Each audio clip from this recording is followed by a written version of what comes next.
Hello and welcome to the Film Ireland podcast. I'm Gemma Creagh and I'm chatting with Emily O'Callaghan, the festival director of the Achill Island Film Festival, which takes place on the 20th to the 22nd of May on the beautiful Achill Island off the coast of Mayo.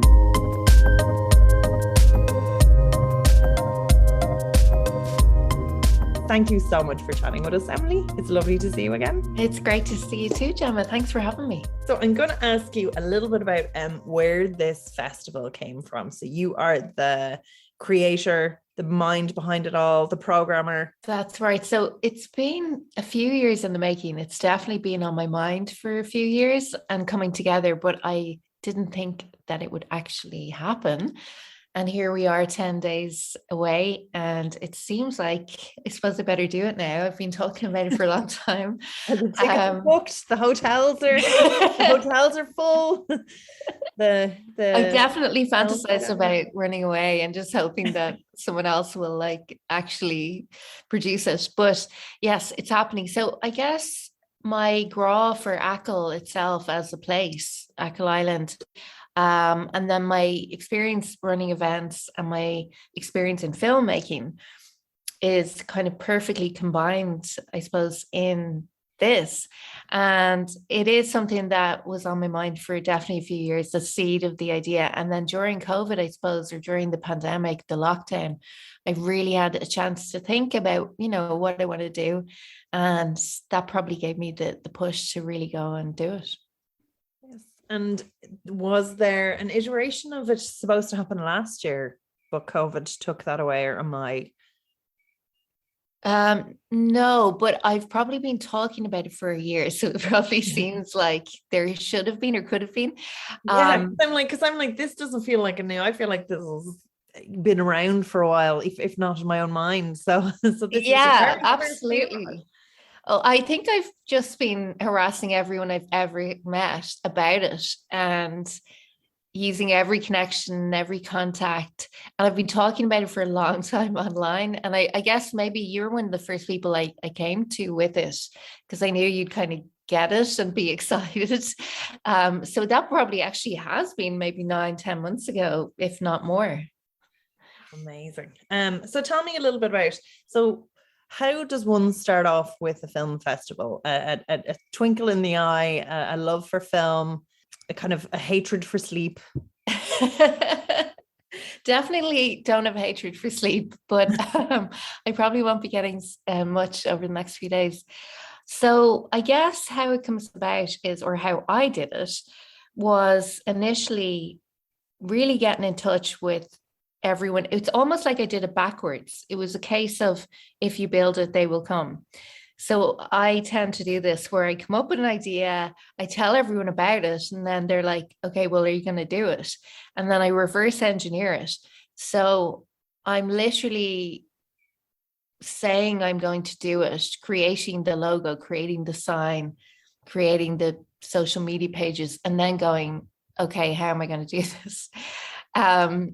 And that tends to work for me in general.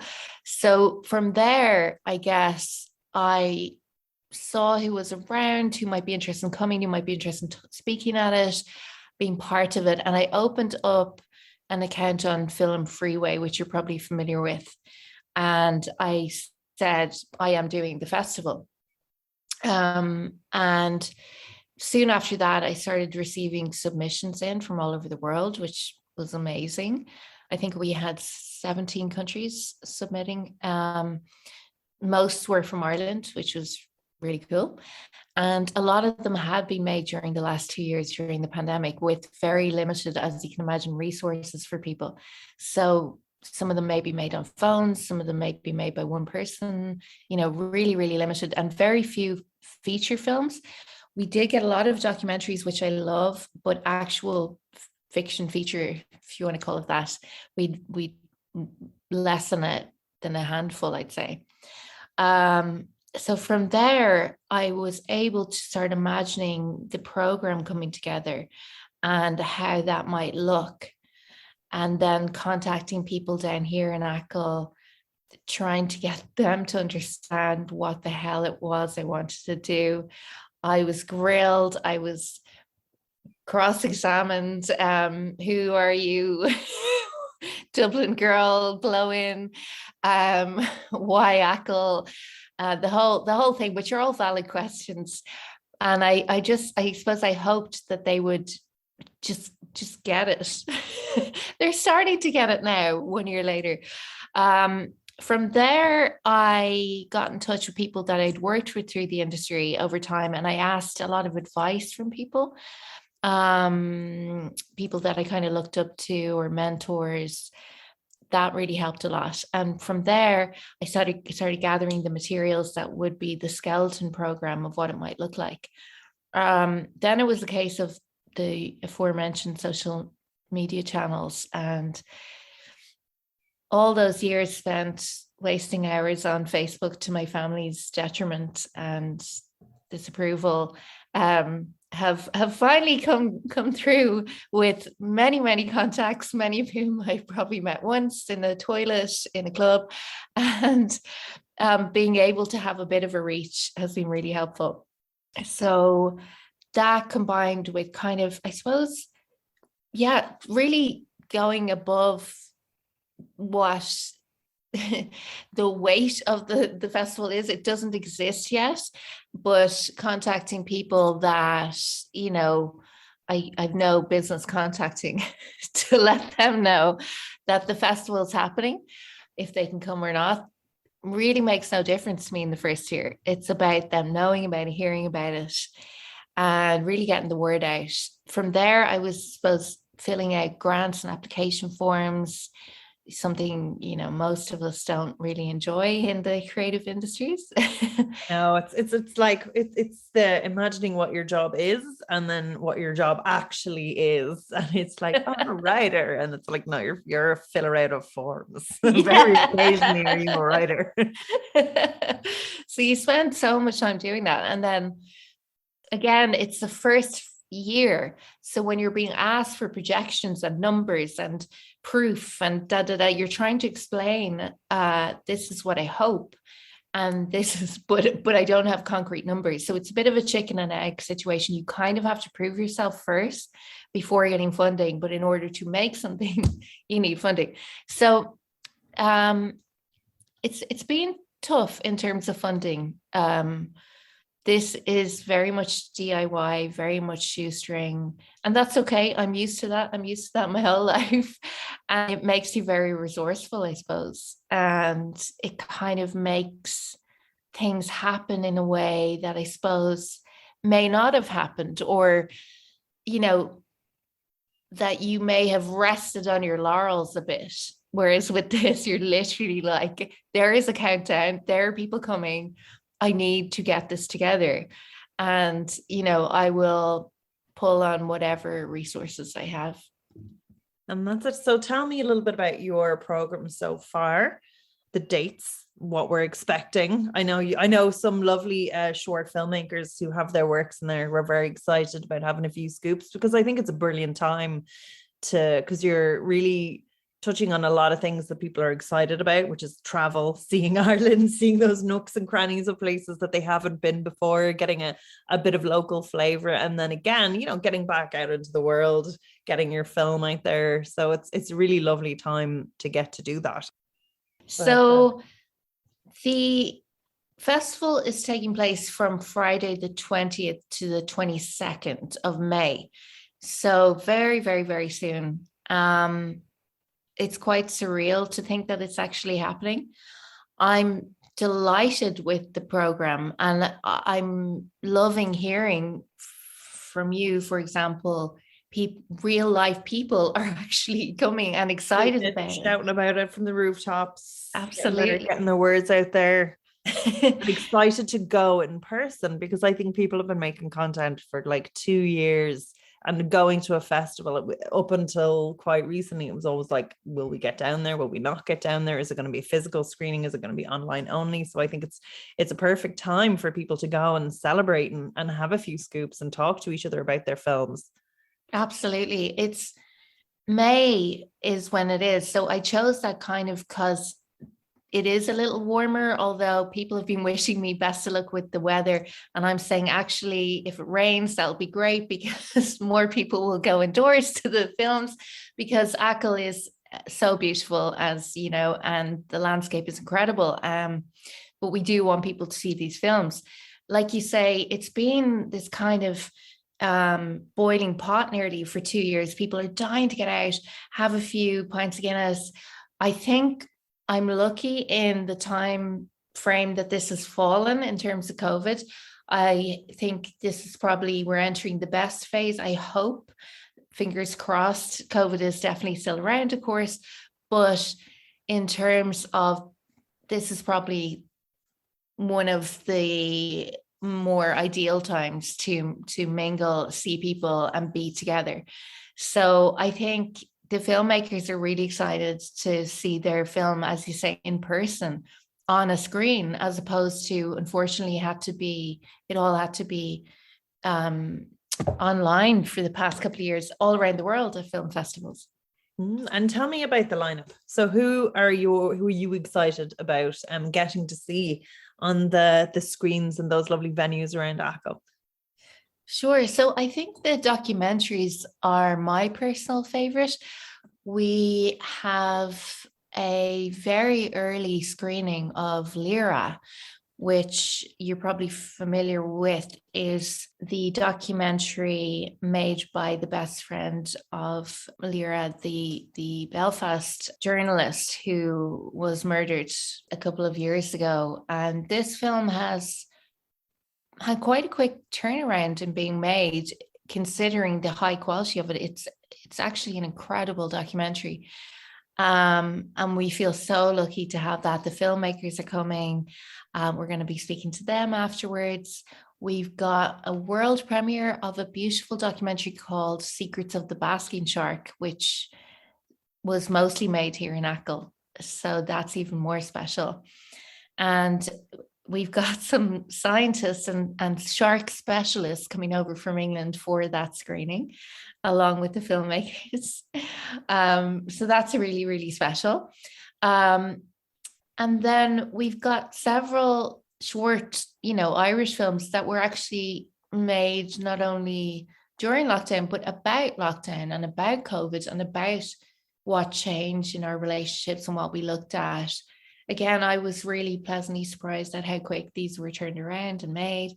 I guess we did have a lot more time to edit during the pandemic. So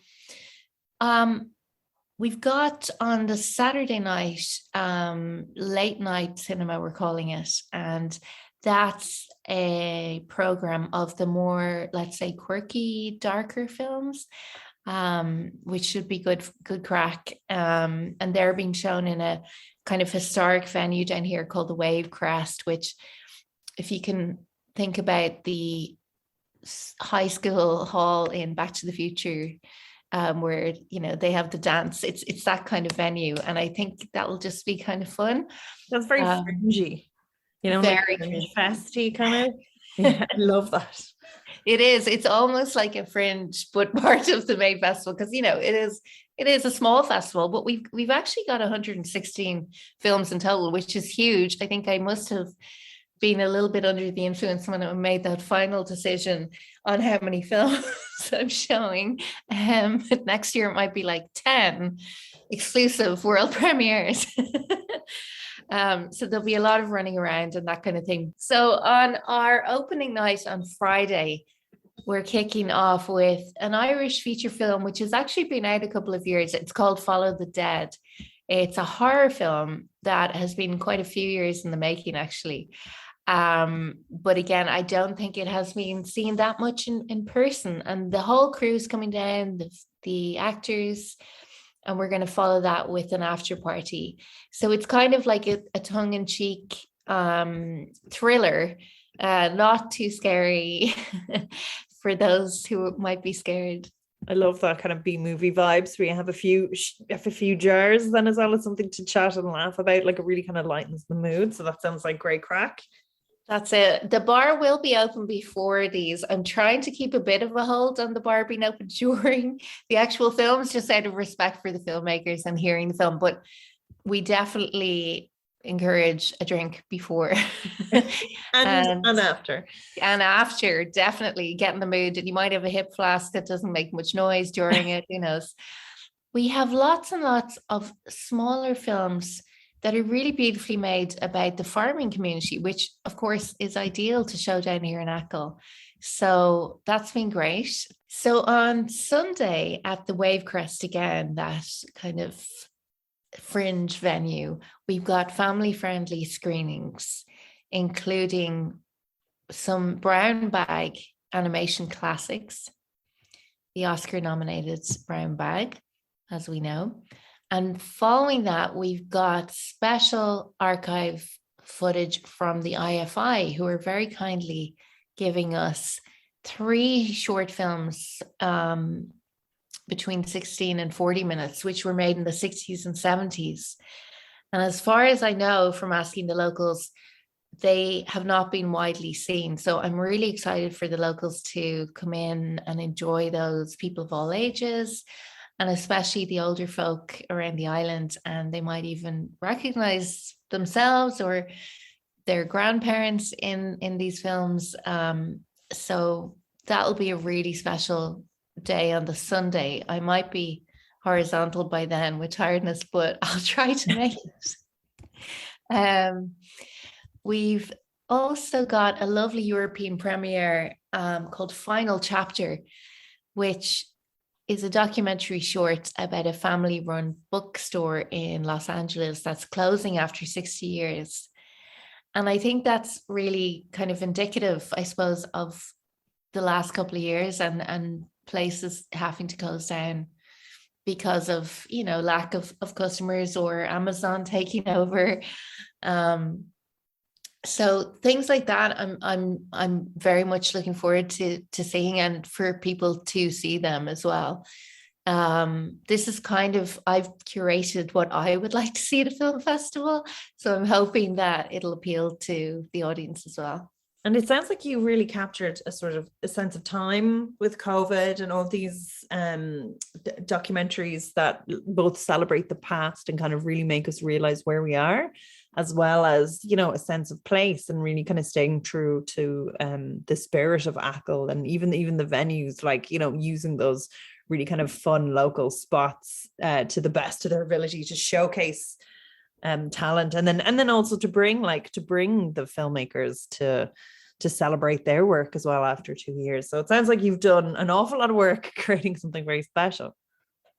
Thank you so much. Yeah, I think Achill is known for its hospitality. They know the importance of a good pint and a cozy venue with a nice fireplace, and I think we've probably craved that kind of thing over the last couple of years, that lovely sense of kind of being in a nice pub together in the beautiful countryside, and to have films then showing that have been, in some cases never seen before, with the filmmakers present. I'm really hoping all of that combines to make a special weekend.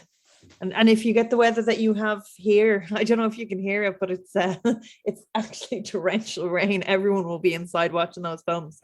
You'll have no people meandering around those streets with this weather. Oh my God.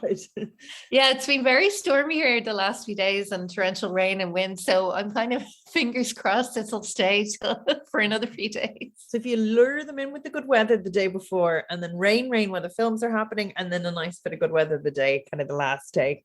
Can you arrange that? Yeah. I'll give the man upstairs a call. But that's fabulous. And where can people pick up tickets? So tickets are available on Eventbrite. So if you pop in Achill Island Film Festival into the search there, or if you want to search it on Google as well, you'll find plenty of coverage about the festival, and also the Eventbrite page with the ticket. So you could get a ticket for a day, for the whole weekend, for certain events which are free entry, but ticketed. And then you can also get a separate ticket for the night events, which should be fun, and the after parties. Well, congratulations on putting together a really wonderful program. I'd say it sounds like it'll be a really kind of nice, hospitable, great crowd, great for networking and meeting people as well. Yeah, absolutely. I think I'd love to see filmmakers chat with writers or producers and locals and a big mix of that. And who knows what could happen. We know that movies are born in film festivals like Cannes, Toronto. By the way, Cannes is on the same weekend as this. Well, one of the weekends of Cannes is clashing. Now, I did check the dates for every other festival in Ireland to make sure it didn't clash with mine, but I didn't think to check the biggest film festival in the world, the most important one. So my friends have been saying, instead of going to Cannes, you can have Cannes and Achill. Okay, I think actually you should always do that and have yourselves as the alternative to Cannes. So if you can afford, is it the French Riviera? Come to Achill. It's our version. Yes, not as exclusive as the south of France. Just as fabulous. So thank you so much. So the festival, you've only a few days left if anyone's thinking of going to get your tickets, to book your accommodation, because again, like, it is quite limited, so do not leave it until the day of. Assuming, I would definitely go on your booking.com and get your room ready. Not that you'd be staying in it, because you'll be out watching films and partying the whole time. Exactly. Who needs rooms? And also there is camping if anyone is in the adventurous mood for that. Oh, fabulous. Okay, definitely cans and s'mores. Like, what a better mix. So thank you so much for chatting with us. It sounds like an amazing lineup. Best of luck. I hope again you get nice and terrible weather. Thank you so much, Gemma. Thank you, Film Ireland and Stephen.